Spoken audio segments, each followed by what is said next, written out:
Hello everyone, आप सब कैसे हैं? मैं उम्मीद करता हूं कि बहुत अच्छे होंगी। और मैं आकाश कुमार बढ़ाना आईसीटी वर्चुअल क्लासरूम में आपका बहुत बहुत स्वागत। जैसा आपको पता है मेरे प्यारे बच्चों, बेसिकली आपका 11वीं क्लास है। 11वीं क्लास में हमारा ज्योग्राफी अपवाद हम देंगे आपका ड्रेनेज सिस्टम।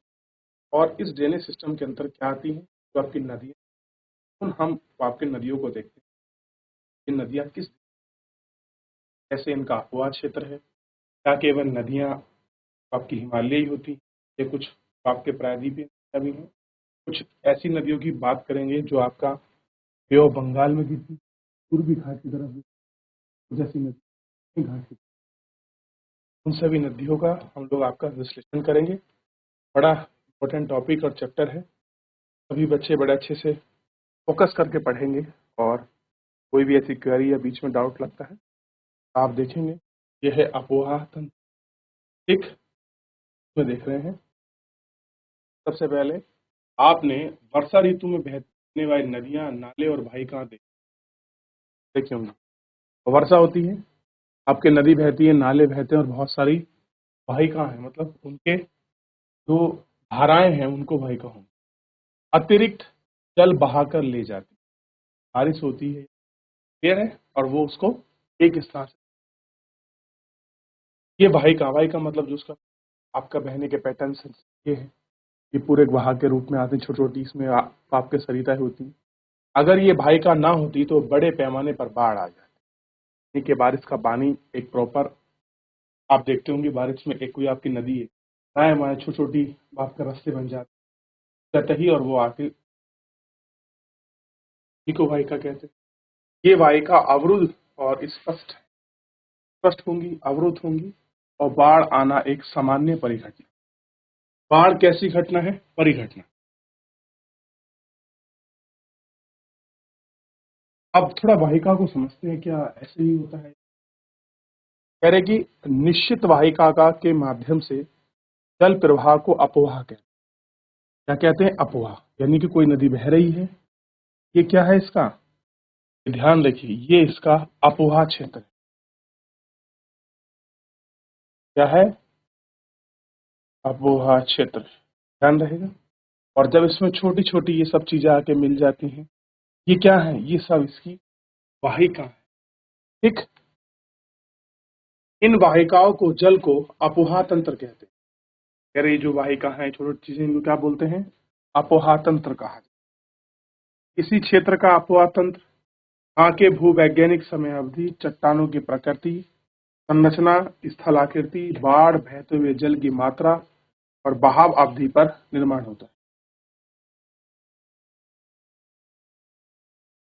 देख लिया वाहिका तंत्र क्या है। अब देखिए वाहिका तंत्र होगा।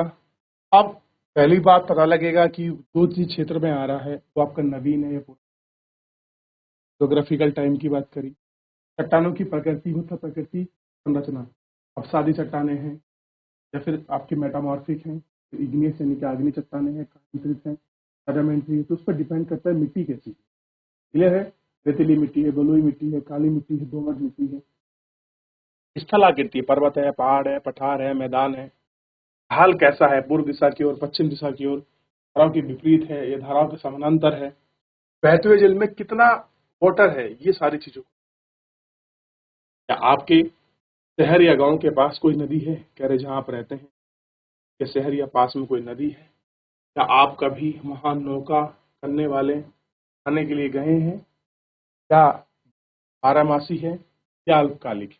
केवल वर्षा ऋतु में ही पानी, आप पानी अन्यथा सूखी। क्या आप जानते हैं कि नदी सदैव एक तरफ से ही क्यों बहती है? कितना अच्छा प्रश्न पूछा है कि ऐसा क्या कारण है कि नदी हमेशा ऐसे ही बहती है, कभी ऊपर की तरफ क्यों नहीं बहती? नदी कैसे आती है? एक ही दिशा में चलती है। कभी ऐसा हुआ कि आपका उल्टी चल जाए?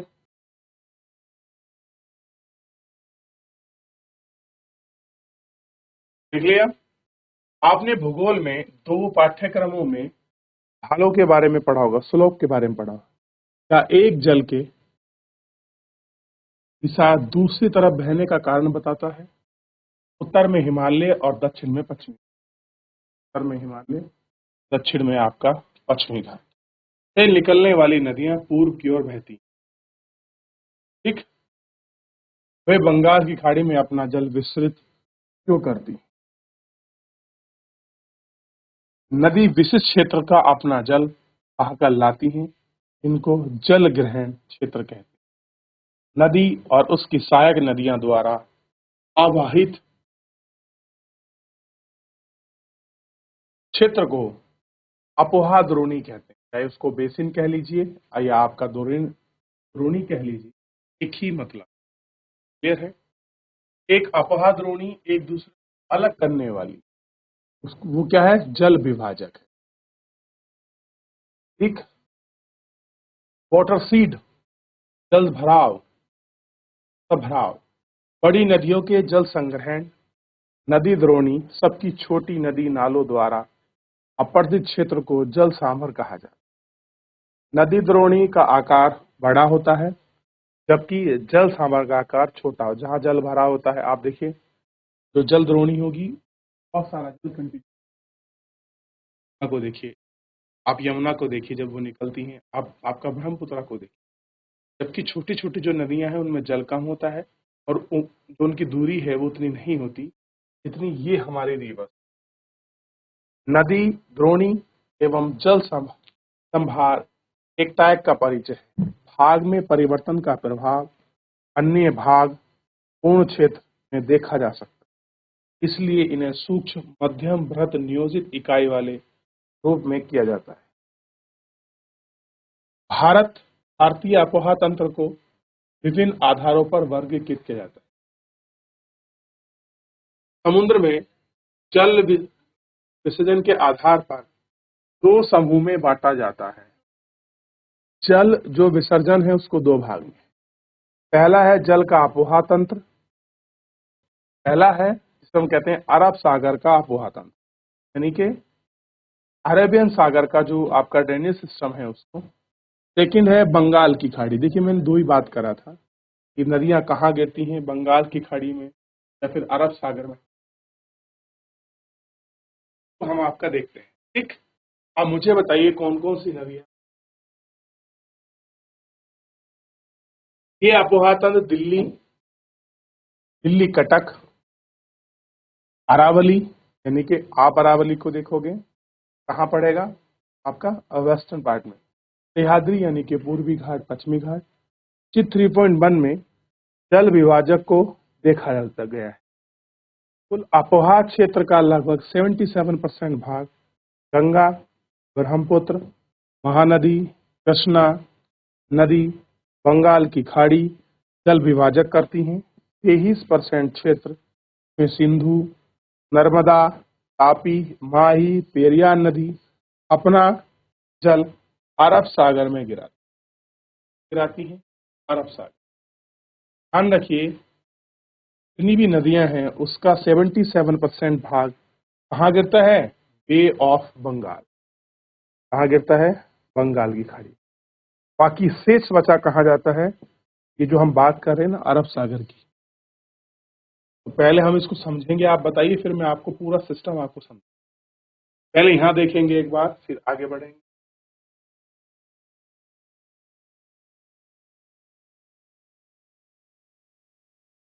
चलिए ऊपर बढ़े। अगर आप इसको देखोगे यहाँ से आपको पूरी चीज आइए थोड़ा सा देख लेते हैं। सबसे पहले इसमें कुछ नदियां दी गई हैं, आप उनकी पहचान करिए। कहाँ पर गंगा है, यमुना, गंगा, शारदा, घग्गर, चेलम, रावी, व्यास। देखिए फटाफट कोशिश करिए एक मैप बनाने की, जिससे ऐसा मैप बन सके और आप जो है हिमालय से निकलने वाली नदी के बारे में थोड़ा जानकारी आपको हो। तो नदियां कहाँ से निकलती? हिमालय से निकलती है, प्रायद्वीपीय। ठीक। तो उनको हमको देखना है कौन सी नदियां ऐसी हैं जो आपके हिमालय से निकल रही हैं।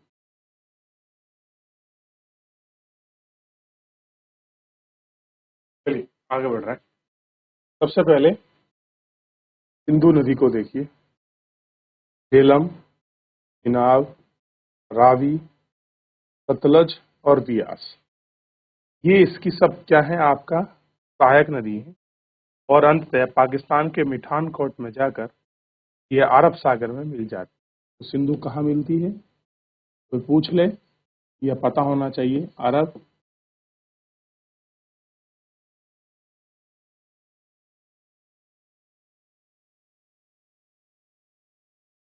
अरब सागर।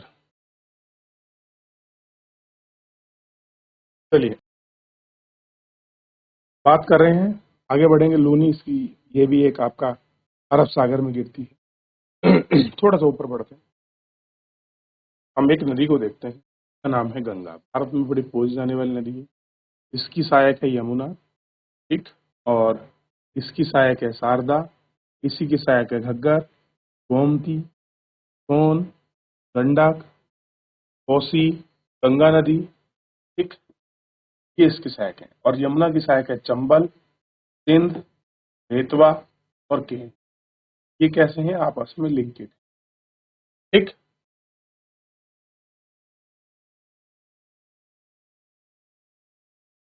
आगे बढ़े,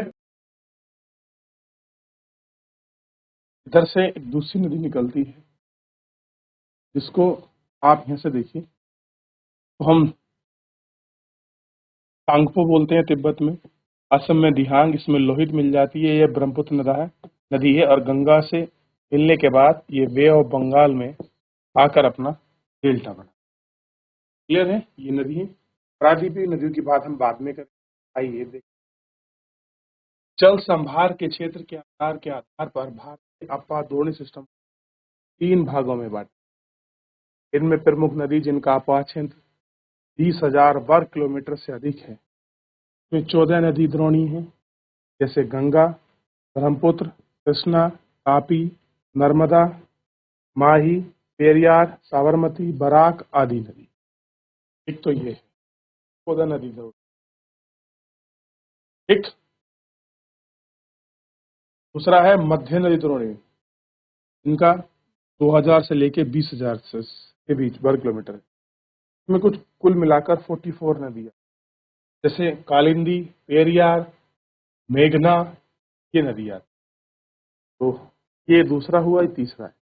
ये है लघु द्रोणी, जिसमें 2000 वर्ग किलोमीटर से भी कम है, और इसमें न्यूनतम जो आपकी वर्षा है वो क्षेत्र आते हैं। आप चित्र 3.1 को देखेंगे, आप पाएंगे कि अनेक नदियों का उद्गम क्षेत्र हिमालय है, और वे अपना जल बंगाल की खाड़ी या अरब सागर में विसर्जित करती। उत्तर भारत इन नदियों की पहचान की प्रायद्वीपीय पठार की पश्चिमी घाट है। ये नदियां बंगाल की खाड़ी में जल विसर्जन करती। जल विसर्जन का मतलब बह के आती हैं और फाइनली आपका बे ऑफ बंगाल, ठीक। नर्मदा, तापी, 2 बड़ी नदी हैं। इनका अपोहा अनेक छोटी छोटी नदियों जल विसर्जित करती। पश्चिमी घाट क्षेत्र में कोंकण से मालाबार तट तक।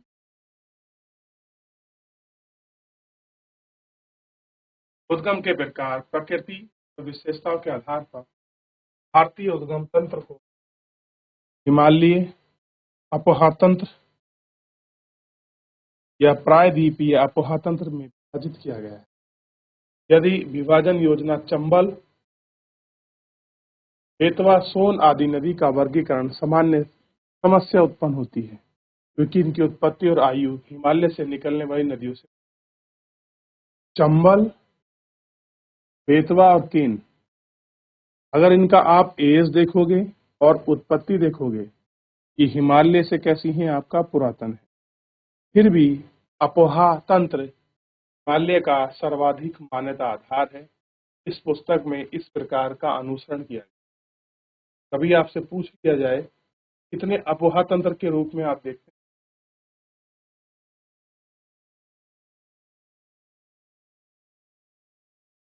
हो गया? ये देखिए, तो अगर आपसे पूछ ले कौन सा उद्गम क्षेत्र सबसे ज्यादा पुराना है, तो आपको क्लियर समझ, सबसे बड़ा जो पुराना उद्गम क्षेत्र नर्मदा का है। और नर्मदा सबसे पुरातन नदी, यानी कि गंगा से भी पुरानी अगर कुछ अर्थ में नर्मदा। और इवन अगर ये सिस्टम चंबल, केन, बेतवा, इनकी आयु और ये जो उत्पत्ति सोर्स ऑफ ओरिजिन है वो आपके हिमालय से भी पुराना मिलता है।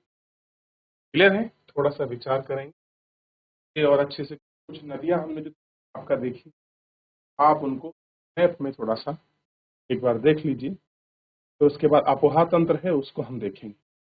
वो बोलते हैं ये जो क्षेत्र है इतना, ये क्षेत्र है प्रायद्वीपीय भारत का। क्या है? प्रायद्वीपीय। और आप जानते हैं नदियां जो है यहाँ गिरती हैं, ये होगी अरब सागर में गिरने वाली नदियां। कुछ नदियां इस क्षेत्र में गिरती हैं, उनको बोलते हैं बंगाल की खाड़ी में। अब आपको उन नदियों का नाम लिस्ट बनानी है जो अरब सागर में गिरते हैं, और लिस्ट बनानी जो बे ऑफ बंगाल में गिरते हैं। एक साइड में अरब सागर में गिरने वाली नदियां,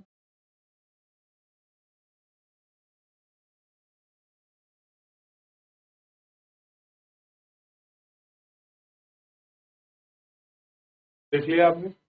ये सारे नदी तंत्र है, सारा हिमालय तंत्र है। तो आप देखेंगे तो सारा पैटर्न आपको क्लियर हो जाए। एक बार देख कर जाइए। कल हम लोग जो है इसमें अपोहा तंत्र पढ़ेंगे, और अपोहा तंत्र में क्या पढ़ेंगे? हिमालय अपोहा तंत्र।